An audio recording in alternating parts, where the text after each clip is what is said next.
أعوذ بالله من الشيطان الرجيم قال رب اغفر لي وهب لي ملكا لا ينبغي لأحد من بعدي إنك أنت الوهاب رب اشرح لي صدري ويسر لي أمري واحلل عقدة من لساني يفقه قولي فالحمد لله والصلاة والسلام على رسول الله وعلى آله وصحبه أجمعين ثم أما بعد. Once again everyone, Assalamu alaikum wa rahmatullahi wa barakatuh. One of the things that the Quran did for me in my own journey, and it continues to do for me, is it continues to shape the way I think about reality. Allah's comments, a lot of times they change my attitudes towards things that I thought I knew. You know, one of the most remarkable statements in the Quran about reflecting deeply on the Quran is أَفَلَا يَتَدَبَّرُونَ الْقُرْآنَ أَمْ عَلَى قُلُوبٍ أَقْفَالُهَا. Don't they reflect deeply on the Quran, or is it the case that the hearts have their own locks placed on them? And that is a very profound statement. Why would Allah say that the reason they don't reflect on the Quran is their hearts have their own locks placed on them? It has many meanings. One of them I want to share with you is that sometimes you have a preconceived notion. You've already made up your mind what the ayah means. Or you've already made up your mind as to what is permissible and what is not permissible. You've already made up your mind as to how to think about something and how to not think about something. Maybe it came from your culture. Maybe it came from your background. Maybe it came from the lectures you heard or something, right? And it became a part of you. And that's just how you think.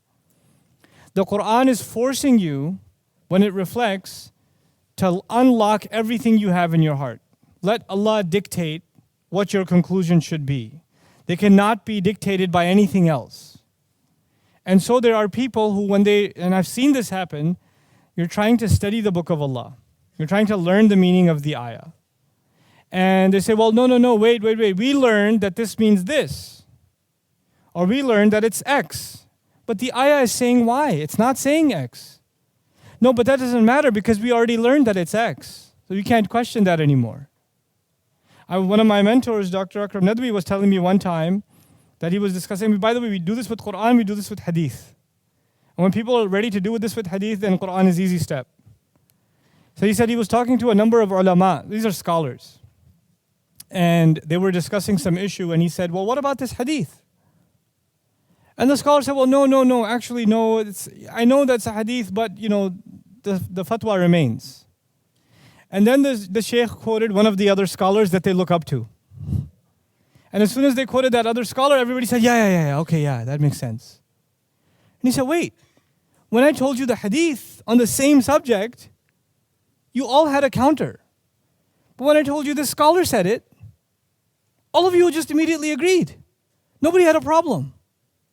There's the respect for scholars, But you know why we respect our scholars? Because they did their best to understand the book. And they did their best to understand the sunnah. But when they gave us their answers, let me tell you something. In mathematics, like in calculus, you can have a 4-page set of calculations, and at the end there's an answer. Right? And that answer, for everybody else, they just care about the answer. For a student, what do they care about? How did they get to this answer? What was their process? We need to understand the process. The thing with Muslims we became too interested in the answer. We lost interest in what? The process. Don't tell me the details, just tell me what the answer is.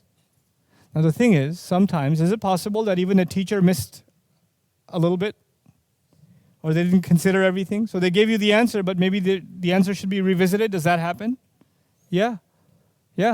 And as students, it's our job to actually understand not only the answer, but understand the process. To understand the process. And it became so bad in the ummah that when you ask someone, well, what was their process when they came at this conclusion? They get offended. Who are you to ask the process? Are you a scholar? You have a right to ask? No. This ummah has actually always been transparent. Our ulama, even among each other, were always transparent. Nobody ever said, who are you to ask me? What are your qualifications? And when that transparency starts going away, the respect for scholarship starts going away. As a matter of fact, our scholarship maintained a high level of respect because they were transparent. Not because they felt like they don't have to give any answers or explanations. It was the exact opposite. And now people think if we maintain that and we never question them, that is the only way we can maintain their respect. It's actually the opposite. Society as a large starts losing respect for these people. They say these people think they know everything, they don't want to explain anything, we're all dumb. And the majority of society moves away from ulama. Anyway, I said that as an introductory thing, but what I really wanted to talk to you about is one dua that changed my attitude about a lot of things. It's something that it affected me and affects, I think, a lot of people. So I travel and I meet young people and they say, Ustad, I'm studying engineering. I feel really bad. Why do you feel bad? Because I'm studying engineering. It's dunya, I'm studying dunya. Make dua that my parents don't make me study engineering so I can go study deen. Because I don't want dunya, I want deen. Somebody else can Ustad, I have a job. I feel so bad. Why do you feel bad? Because I'm an accountant. Well, okay, then you should feel bad. No, but anyway, but they'll say, because all I do is, I file the taxes for this company or do the books and this and that, and I spend 9 hours a day doing that, but I only spend 1 hour of day reading Quran, or I only spend a little bit of time in the masjid, but I spend most of my day working. I feel terrible. I'm like, what do you think farmers do? They do a lot more hours than you do. What do you think other people of other what does Allah want from us? To leave our occupations and recite Quran all day? Some people have that attitude. If I was only studying deen all day, then I would be a good person. And if I'm doing other things, then I'm not a good person. If I'm earning a living, I'm running a business, I'm going to college, then I'm not a good person. SubhanAllah, this is so off. It's so far from the view Allah the picture Allah paints in the Quran. I can't even begin to describe. Why would this book want to keep you inside a library or inside a university or inside a masjid all day and all night when this book is saying, go look at the sky. قُلْ سِيرُوا فِي الْأَرْضِ. Go travel in the land. If you want to know the tafsir of go travel in the land, it's not going to be from Ibn Kathir or Qurtubi or Ibn Ashur rahimahumullah. Where are you going to get the tafsir of go travel in the land? By going and traveling in the land. Where are you going to get the tafsir of, أَفَلَمْ يَنْظُرُوا إِلَى الطَّيْرِ فَوْقَهُمْ صَافَاتٍ وَيَقْبِضْنَا. Didn't they look at the bird above them, spreading its wings and collapsing them? It's not going to be a grammatical analysis that tells you what that ayah means. What is it going to be? You going out and watching birds spread their wings and saying, whoa. Allah wants you to experience life. Here's what He tells you in this book. You come back to this book, it pushes you out in the world. Then the world outside pushes you back into the book. Then it pushes you back in the world. You keep going between the ayat of creation and the ayat of revelation. That's the process of the Quran. So one of these ayat that is so epic is the dua of Sulaiman alayhi salam. Sulaiman alayhi salam, when prophets make dua, they make dua for akhirah, they make dua for forgiveness, yeah? They make dua for their future generations, isn't it? Listen to this dua. قَالَ رَبِّ اغْفِرْ لِي. He said, Master, forgive me. وَهَبْ لِي مُلْكًا. And give me the gift of kingdom. Give me the gift of some kind of kingdom. مُلْكًا. لَا يَنْبَغِي لِأَحَدٍ مِّن بَعْدِي. That is not even appropriate for anyone who comes after me. Give me so much kingdom that it's not even appropriate for any human being that comes after me to have that kind of kingdom. Innaka antal wahhab. You are the one who continuously gives gifts.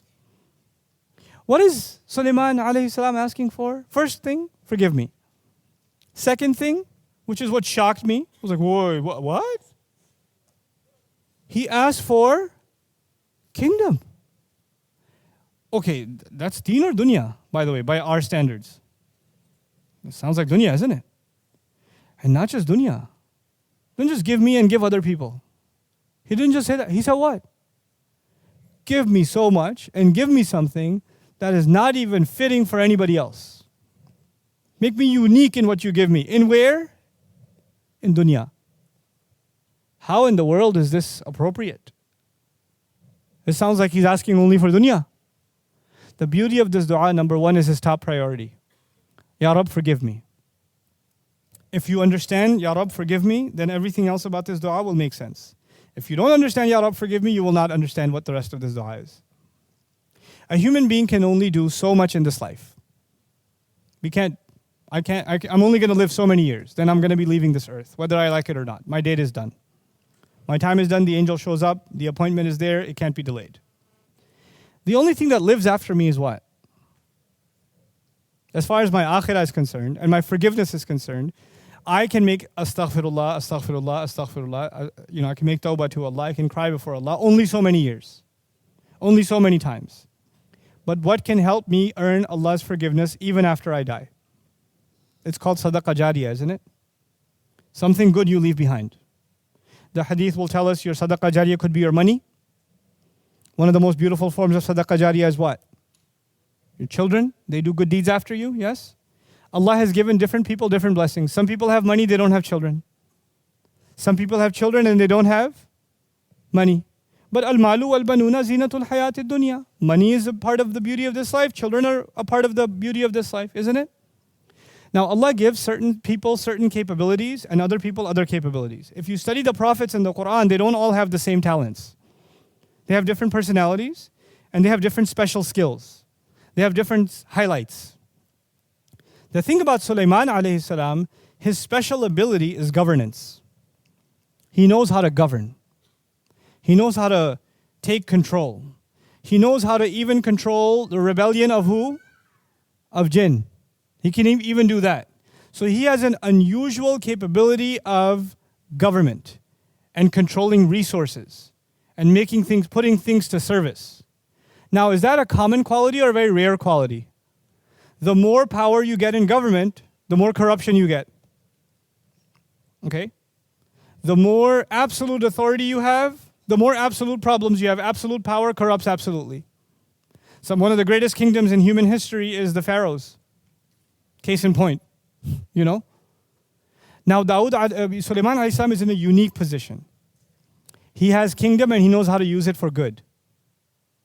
What kind of sadaqah jariyah can he leave behind? Unmatched. He sees an opportunity for his akhirah to be reconciled by the talent that Allah has given him. And the talent Allah has given him is remarkable. He had an incredible, incredible kingdom, an incredible control, incredible stability in his land, over human beings and over jinn. So he says, Ya Allah, expand this territory for me. Give me kingdom above and beyond this, like you will never give to anybody else after me, because I know what Allah has given me. And by the way, you should understand something else about Sulaiman alayhi salam from the Quran's perspective. Sulaiman alayhi salam is the son of who? Dawud alayhi salam. You should know something special about Dawud alayhi salam. There's a hadith about Dawud alayhi salam. Adam alayhi salam was shown the names of every single human being. When we were ruh, Adam alayhi salam was introduced to all of us. He knows my name, he knows your name. وَعَلَّمَ آدَمَ الْأَسْمَاءَ كُلَّهَا ثُمَّ عَرَضَهُمْ. That's actually going back to the names of all individuals, which is amazing. Our Father knows all of us by name. It's not just we know His name, He knows our name too. And He knows our qualities too, because in Arabic, ism is also qualities. So He knows you and your personality. How many people are in front of Him? Adam alayhi salam? Unimaginable, yeah? And He picks out one of them. He says, who's that? That's your son Dawood. Give him 40 of my years. Make his life longer. Who did He pick out of all of them? You know what's amazing in the Quran? The word Khalifa only comes twice. It only comes for Adam and it comes for Dawood. That's it. It doesn't come for anybody else. Quran is answering the question that arises from that hadith. The hadith says that Adam alayhi salam did not pick Ibrahim alayhi salam, didn't pick Nuh alayhi salam, didn't pick Rasulullah sallallahu alayhi wasallam, didn't pick anybody else. He picked who? Dawood. Why? Because he sees something in him that he has in common. What is that? Allah has made Adam alayhi salam Khalifa on the earth. And Allah made Dawood alayhi salam Khalifa on the earth. Ya Dawudu inna ja'alnaka khalifatan fil ardi. Dawood alayhi salam is special. Now, Dawood alayhi salam himself is Khalifa, but who's his son? So Sulaiman alayhi salam is not just a prophet, he's also the son of a prophet, but a son of a special prophet. A prophet who was a Khalifa, a great ruler, a governor at the same time. And so his upbringing gives him knowledge of revelation, but also knowledge of how to live by that revelation, not only at the level of an individual and a family and a community, but at the level of entire governance. He's been brought up in that system. Even before, even as a child, he's been brought up in that system, right? And eventually Allah grants him prophethood. So he realizes the value of leaving a legacy behind. He's learned that from his father. And so he understands that he's going to die, but his legacy should live on. The legacy of good that he creates should live on. And Ya Allah, give me something that doesn't even, because he knows his children are not going to get it the same way he got it from his dad. لا ينبغي لأحد من بعدي. Now what does that mean for you and me? You know, some people, they can't handle fame. Some people can't handle money. Some people can't handle a compliment. I've met people who say when I'm making salah and somebody passes by, it messes me up. Now they think I'm a righteous person. Other people, they could be anywhere and they're praying and they don't care, the universe doesn't exist for them, right? So some people have a stronger, thicker skin. Some people have weaker skin. Different people have different weaknesses. Some people have a hard time waking up early in the morning. Doesn't that happen? Other people have a hard time with other things. Like, for example, one of the gifts of Allah to me, may Allah keep it this way, one of the gifts of Allah to me is fame doesn't bother me and it doesn't make me happy. I'm not bothered by it and I'm not happy because of it. It's just something Allah gave me. I just have to use it to do something good, and that's it. It's nothing else. If I was teaching this class and there was one table of students, or there's like, I can't count how many tables of students, it won't matter. I'm still going to teach what I'm going to teach. It doesn't matter. If the camera's on or not on, doesn't matter. That's it's the way I'm programmed. Alhamdulillah. Other things bother me. I won't tell you those. Other things, I have lots of weaknesses. You talk to my family about those, you know. But this is not, alhamdulillah, this is not one of my weaknesses. You know, I've met other people for whom this is a big weakness. It's a big problem.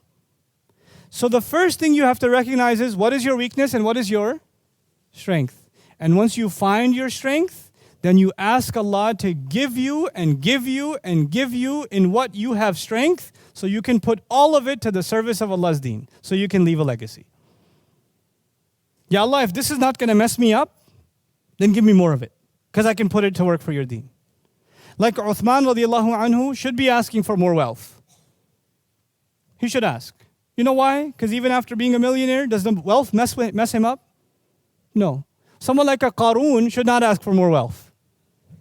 Because whatever he has messed him up enough already. You understand? So not everybody's going to ask for the same thing. Because the strength of Sulaiman alayhi salam is he has power, but it doesn't corrupt him. He has power, but it doesn't corrupt him. So he asks Allah, give me more and more and more and more and more of power, so I can take all of it and serve what? Your deen. And when you ask Allah, what did Allah do for him? Look at in the next ayah. فَسَخَّرْنَا لَهُ الرِّيحَ تَجْرِي بِأَمْرِهِ رُخَاءً حَيْثُ أَصَابَ وَالشَّيَاطِينَ كُلَّ بَنَّاءٍ وَغَوَّاصٍ وَآخَرِينَ مُقَرَّنِينَ فِي الْأَصْفَادِ هَذَا عَطَاؤُنَا. I made the winds submit to him. I made shayateen do work for him. Others I made dive deep into the ocean for him and pull out its treasures. Others I put in chains in prison, the ones who wouldn't listen to him. I put them in chains for him. This is all what we give. This is what we give. Allah gave him control over winds. You can have the most technologically advanced society with the greatest military, but when a hurricane strikes, their buildings fall. They can't protect themselves from what? The wind. They can't. They can't protect themselves from the earthquake. They can't protect themselves from the flood, isn't it? They could have billions of dollars spent in defense, and they can't protect from the wind. Allah Azza wa Jal gave Sulaiman alayhi salam, who needs a military when you have the wind? Just send a hurricane that way. Send a storm that way. Subhanallah. This is what Allah will give. So for you and me, identifying what our strength is, and then making a pledge to Allah that we will use it for the strengthening of this deen, for leaving a legacy that is longer than our own, that is perfectly normal. It's perfectly normal. That's not asking for dunya.